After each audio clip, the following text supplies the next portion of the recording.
Reserve Bank Monetary Policy Committee increasing the repurchase rate by 75 basis points to 5.5% yesterday. Mandla Isaacs, who's an economist at Zehuti Advisory, joins me now for some reaction. A very good afternoon to you. Thanks so much for your time on SABC News. Just explain to us the role of the MPC before we get into that decision.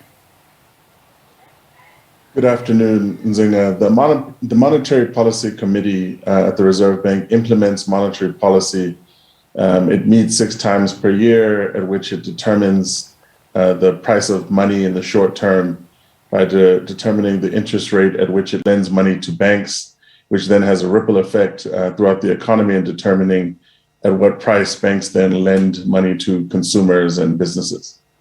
So just talk to us about that interest rate decision yesterday. What does it mean in the most basic terms?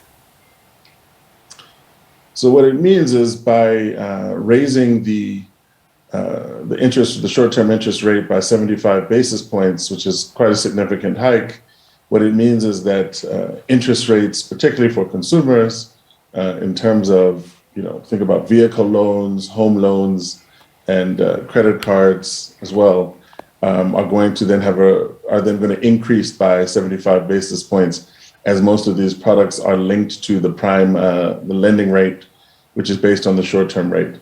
And so that's going to mean that, for consumers that utilize debt for some of these kind of everyday assets, which is many South Africans, that's going to mean that their debt is going to be that much more expensive. That means their bond repayments will go up, vehicle loan repayments will go up, and even credit card repayments will go up, taking away some of the disposable income that consumers have, and obviously a very tough economic environment right now.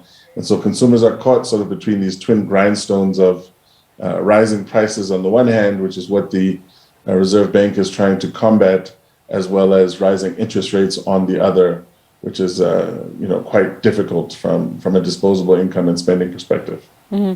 One narrative that kept on coming out after this figure came out yesterday, that our inflation is imported when it comes to food and fuel, and it's unfair to burden us as consumers with something that it's not a South African issue in particular. What's your assessment of that?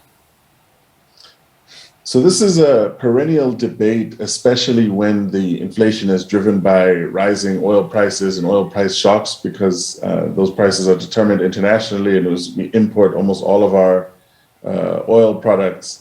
We're sort of at the mercy of the global market, the strength of the rand, as well as the global oil price. And so whenever that is what's driving inflation, we have this debate about, should the bank be, essentially hammering consumers by raising interest rates when it's not going to be able to change the fundamental drivers of inflation, which are internationally determined. The bank, fortunately or unfortunately, the reality is that the bank has been quite hawkish on this front. The bank's core mandate is to maintain price stability, both the value of the rand and to keep inflation within the agreed range of currently 3 to 6%, or the midpoint of 4.5. And so the bank has a long-standing policy of using interest rates to attack inflation, even if the drivers are international. Mm-hmm. One of the ways that a country controls what happens in its economy is through monetary policy. How is South Africa doing in terms of the context that we're in, how beleaguered consumers are, our high rate of unemployment, and our sluggish economic growth when it comes to monetary policy, and then when it comes to fiscal policy as well? Are those two working in the most optimal way for a South African context?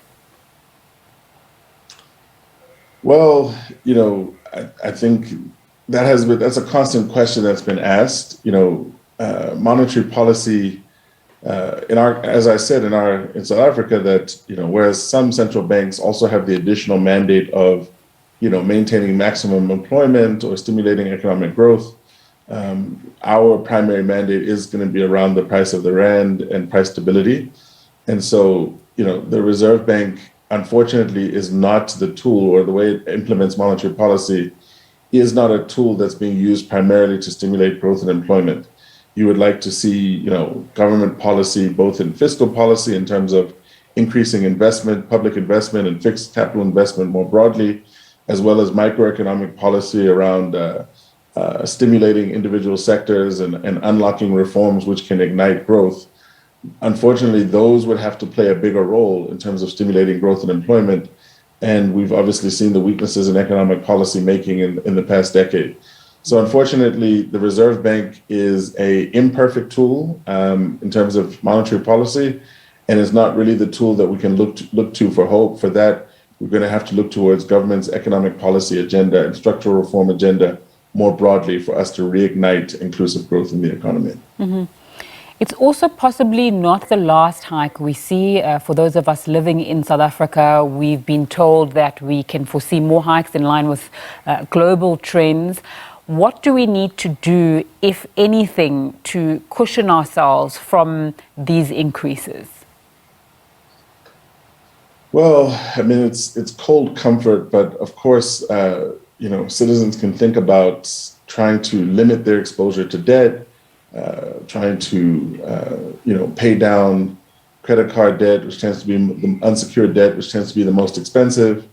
And then, of course, looking at, those assets in terms of homes and vehicles, seeing potentially refinancing options on homes, or otherwise trying to limit, expensive debt in the sense of things like vehicles. But it's going to be a tough one. You can expect that consumer spending is going to be muted. It has been relatively strong over the past year, really since the midpoint of 2020. Somewhat surprisingly, the consumer spending was quite strong, of course, buoyed by those lower interest rates. But in this rising interest rate environment, unfortunately, citizens are going to have to try to tighten their belts, even though they probably felt they could not be tightened any further, and see what are the essentials and what are areas in which we will need to have to economize. Mandla Zehuti, who's a political economist and MD of Zehuti Advisors, joining us there and giving us reaction to that MPC decision. Thanks so much for your time.